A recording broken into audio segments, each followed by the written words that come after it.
A summer day in Lecce could be soul-clessly quiet. The streets of this Baroque city in southern Italy, embraced by facades carved with angels, lions, and saints, seemed that day like a frozen image from some forgotten time. The sun stood high above the rooftops, spilling light over the yellowish stone that clad the buildings. It was around noon, the time when even the wind retreats into the shade, and the sounds of the street grow quieter than a heartbeat. Aldo stood under the wide arch in front of the Santa Croce church in the cool shade. His t-shirt stuck to his back, sweat trickling down his neck, but within him stirred a restlessness unrelated to the heat. He was a literature student, though he often doubted that alone defined him. He was more shaped by the words he read, words that had once been forbidden, punished, persecuted. His collection of manuscripts was modest but lovingly curated, books that whispered the truth while the world shouted lies. That day, he hadn't planned anything special. He simply felt the need to walk. The city was painfully familiar to him, yet today it seemed different. Perhaps because of the light, perhaps the silence. He turned off the main street, followed by his own shadow, and entered Via degli Ammirati, a narrow alley with old stone slabs that echoed under his footsteps. He was alone. The small windows were closed, the shutters drawn, and only the distant hum of air conditioners could be heard. Then he saw something banal, an ice cream kiosk. It was the old-fashioned kind with a striped awning, like something out of an old Italian film. Instinctively, he walked toward it. Un gelato ragazzo. Asked the vendor, a smiling man with a mustache dressed in a retro blue and white uniform. Aldo nodded. Limone, per favor. As the vendor filled the cone, his gaze drifted to the other side of the street. There stood a building he had never seen before. Though he knew Lecce like the back of his hand, he was certain that antique shop had never been there. It looked as if it belonged to another time. Massive wooden doors, windows clouded by layers of dust, display cases filled with objects one could barely name. It bore no name, only faded golden initials above the entrance, L.V. Confused, he asked the ice cream vendor, "How long has this shop been here?" The man shrugged but smiled oddly. "That, young man, is not a shop, it's the oldest building in Lecce. They say it holds the entire history of Italy within its walls." Aldo raised an eyebrow. "I've never seen it before." "Some say you can't see it until you're ready," the vendor replied, nodded at him, and returned to the ice cream. Aldo stood there a moment longer then, driven by a curiosity that had often brought him both joy and trouble, crossed the street and pushed open the heavy doors. A bell rang as he entered, but the sound was muffled as if heard underwater. Inside, it smelled of parchment, wood, and dampness. The walls were lined with shelves filled with books, old globes, letters, maps, and paintings.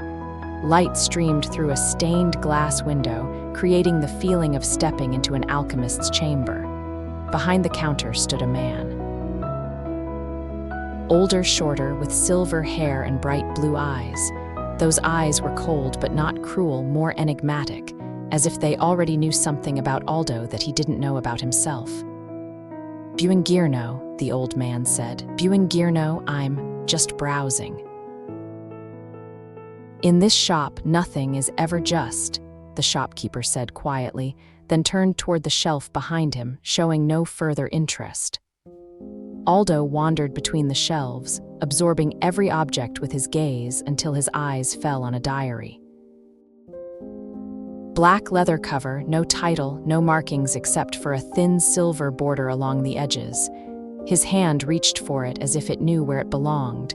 He picked it up. It was heavy, old, yet in perfect condition. "How much for this one?" The old man looked at him. His eyes flashed. "For you it's free, but know this, not every gift is a blessing." Aldo wanted to ask what that meant, but he was already convinced he wouldn't get answers now. He simply nodded, thanked the man, and left the antique shop. He returned to his apartment earlier than planned. He placed the diary on the table and sat down. He didn't know if it held anything valuable, but curiosity tugged at him. He opened the diary. It wasn't empty. The first pages were filled with handwriting in Old Italian, the kind used in the 16th and 17th centuries. The words were familiar yet complex. The tone felt solemn, like some kind of prophecy. Calui ci tine questa memoria, avrei il poter di vedere oltre il tempo, ma solo chi sa legger tra le righe potrà cambiare cio ci I grave gia scritto. He who possesses this record will have the power to see beyond time, but only he who can read between the lines will be able to change what is already written. A shiver ran down Aldo's spine. He felt a strange energy emanating from the pages, as if the book pulsed in rhythm with his breath. He leaned his elbows on the table, sighed, and kept reading. He fell asleep there over the book. He woke with a stiff neck and even greater confusion. It was Monday. He took the diary from the table but didn't have time to examine it in detail. He had to go to university. In the hallway, he collided with a classmate he hadn't seen in years, Beatrice, an old friend from high school. She smiled at him, suggested coffee. They went to a nearby cafe. They talked about books, childhood, Lecce, and things they'd missed. He returned home lightly, with a quietness in his chest he couldn't explain. He sat at the table, picked up the diary, and paused. The page was filled. Today you will meet someone from your past. You will laugh, but also remember something you had forgotten. You will wish that moment would last. The day will end in silence and a question, what does coincidence mean? Aldo read it several times. It was impossible. It described exactly what had happened that day in detail. He was speechless. The light in the room seemed different, the street outside quieter. The diary lay in his hands and it seemed to wait. It waited for him. The diary didn't stop. Every morning, as soon as he woke up, Aldo would find new sentences written on the page. He didn't know how they got there. The ink was fresh, but he never heard the scratch of a pen or sensed anyone else's presence. And the words paralyzed him from within. At first, they were small things, a conversation he would have, a person he would meet, the wind knocking a glass off his windowsill. But soon, the diary began predicting accidents. A car swerving off the road and hitting a pole in front of him. A fire in a building he had just left. A child falling out of a stroller onto the street, mere seconds before he could rush over. He knew what would happen, but he couldn't prevent it.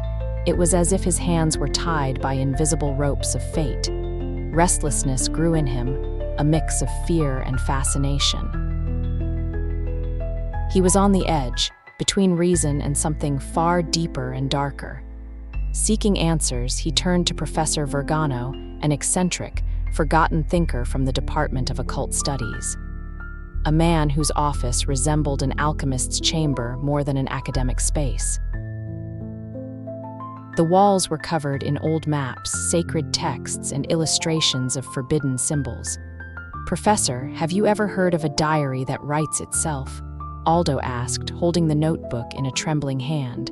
Vergano looked at him over his glasses. "It sounds like an old myth." "There have been records of books that predict events, but those are fairy tales, archaic legends. No one takes them seriously anymore. Still," he paused, frowning. There was one text, an ancient note from the 16th century about a man who bore the initials A.S. It said he was a keeper of knowledge, but he vanished at the moment the world needed him most. Aldo shuddered. He didn't immediately pay attention to the detail about the initials. It seemed like a coincidence. The professor waved his hand dismissively. "Those are just legends, young man. People love to invent gods and prophets. It doesn't mean you're one of them."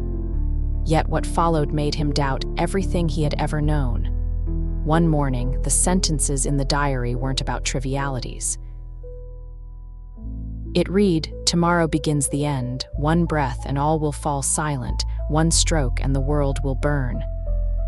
Aldo stared at the sentences. His hands grew sweaty. The world, the end, a plague. He couldn't ignore this. That day, he locked himself in his apartment. He stopped going out. He closed the windows, turned off his phone, discarded all books that didn't lead him to answers. He remained alone with the diary. At night, he stared at it. By day, he tried to decipher its codes, metaphors, and fragmented sentences that grew increasingly chaotic. There was no longer a timeline. The diary wrote of things that hadn't happened yet felt eerily familiar. He began to dream. He dreamed of himself in bodies not his own, a child in a desert, a soldier in some distant century, an old man standing atop a tower watching a city burn. In those dreams, he bore other names but felt the same heart. He didn't know what it meant. Was it the past, the future, or just the mad visions of a mind cracking under pressure? One morning, as he flipped through the diary, he found something he hadn't noticed before. Among the chaotic lines was a drawn spiral, perfectly geometric, tucked between two sentences. Beneath it, the address hides within the circle of knowledge. He traced the spiral, held it to candlelight, turned the diary at different angles. Until he saw it, the lines of the spiral weren't just lines, they were words written in miniature script. After hours of deciphering, he read, "Bibliotheca Antiqua via Silencia, number 17. He paused. It was the address of an old library closed decades ago after a mysterious fire. It had never been rebuilt. The city was silent about it, as if it had never existed, yet he had to go. That evening, for the first time in weeks, he left his apartment. The streets were quiet, shrouded in fog. The city seemed asleep, but Aldo had the unsettling feeling of being watched from the shadows. The library stood at the end of Via Silencia, hidden between two abandoned buildings. The doors were locked, but the diary helped again. On the last page of that day was written, "Press the third brick on the left side." He did. With a creak, the doors opened. Inside, dust, silence, and the smell of damp paper, but he didn't wander long. The diary led him to one section, an old shelf, empty except for one book. Dark, thick, untitled. On the cover, a symbol he'd seen in his dreams, an eye-like shape engulfed in flame. When he touched the book, the light in the room flickered. The walls whispered, and the floor beneath him trembled slightly. He opened the first page. Inside was his name. Aldo S., chronicler of time. Aldo stood in the library, his eyes unable to believe what they had just read. His initials, AS, he still couldn't believe they were there, written in a book that spoke of his past death. His heart pounded as memories flooded his mind, images from his dreams that were no longer just nightmares. They were memories. It turned out that everything, what he had felt, what he had experienced, had already been written. He had lived it, but not as Aldo. As someone else, "That was me," he whispered. "That was my past, my mistake." He read the part that revealed his death in a past life, burned at the stake for trying to prevent an impending catastrophe. He had been a keeper of knowledge, part of an ancient order that foresaw dangers to humanity. The moment he realized the threat to the world, he tried to warn it, but was branded a heretic. Burned for the truth, the diary, which had survived through the centuries, was his testament, a way to reveal fate to the world before it was too late. But why hadn't it been destroyed with him? Now it all made sense. His spirit couldn't rest because the truth hadn't been fully revealed. The diary, carrying all the secrets, had survived, and now it was in his hands. "I must prevent this fate," he thought. Aldo knew he wasn't just an ordinary literature student. He was the key. His existence was necessary to avert tragedy once more. Dreams were replaced by reality. Every page of the diary was a precise depiction of his life, and everything he read now made sense. His spirit, his past life, it was all connected to preventing the coming catastrophe.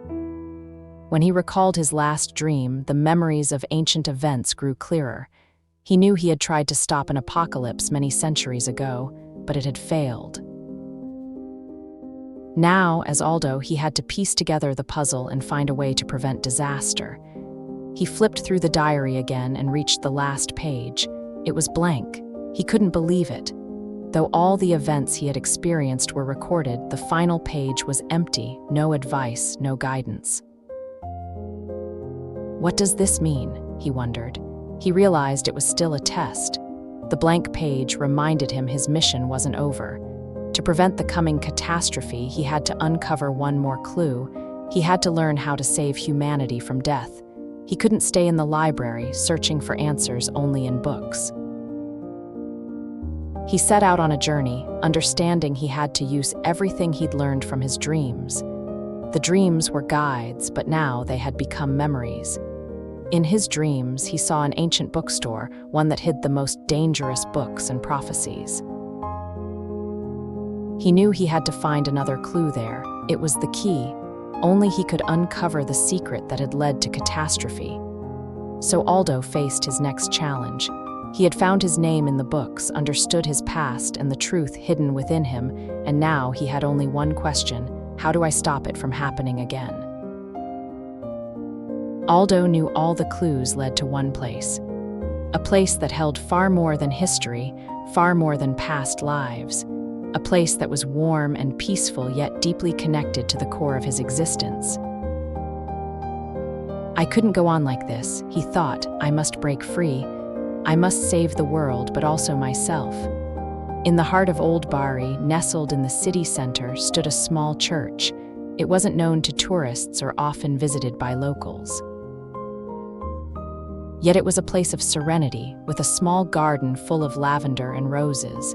It was a place where old records were laid to rest and new memories were shaped. It was a place where past lives converged. Aldo knew he had to end this story there in that garden, surrounded by silence and peace. He arrived early in the morning as the sun was just beginning to rise, the colors of dawn still lingering. He smelled the fresh air, the scent of earth heralding a new beginning. His thoughts were clear and resolute. Through the open church doors, he could see the old altar. It was a calm, almost luminous space.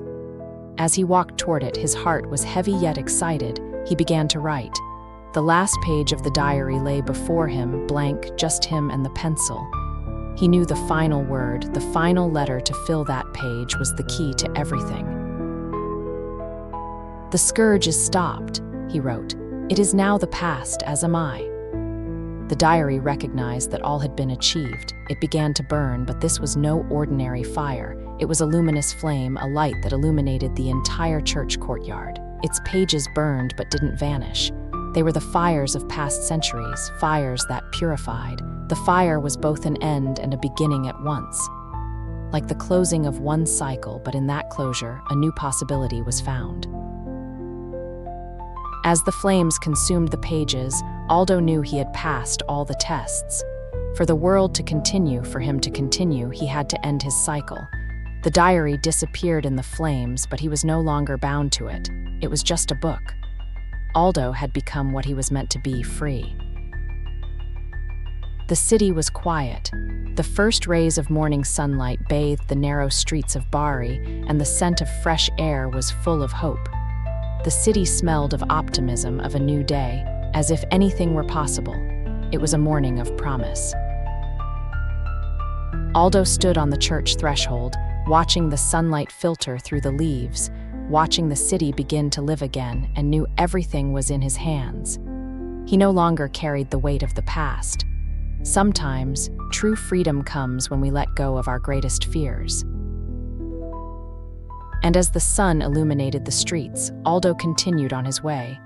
His world was now cleansed and new. There were no more prophecies, for he knew fate was just the tangle of past mistakes. Now there was possibility. Aldo walked on.